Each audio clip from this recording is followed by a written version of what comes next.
RSS is as important a syndication mechanism for video content providers as it has been for text content providers.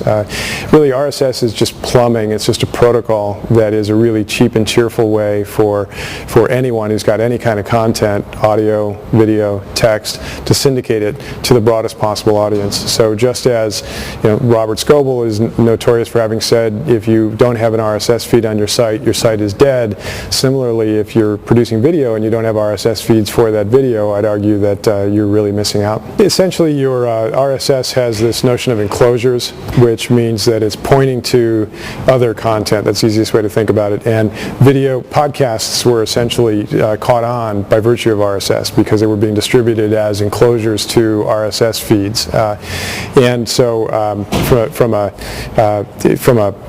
RSS aggregator perspective like NewsGator, all we're doing is noting that the feed has enclosures attached and then pointing to whatever is in the enclosure. That's the easiest way to think about it. And depending on how the producer, how the publisher has set things up, when you click on that link within the feed, it may show up in the feed in the post as a still.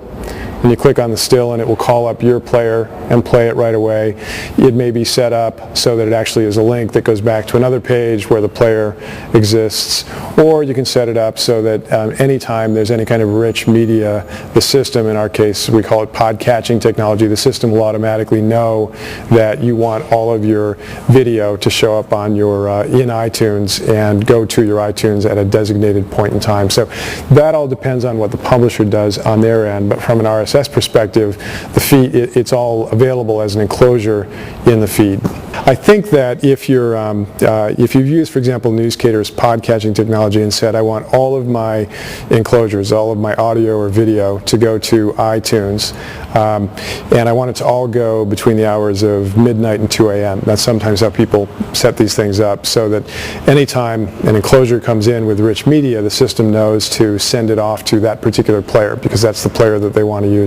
I don't know what happens if you send to the player a format that the player doesn't recognize. I don't think we've solved that problem. The problem we've solved is it will allow you to set it up to your favorite player, and it'll go to that. But we're not doing the flash to dot move magic. Yeah, I know. That's a little higher.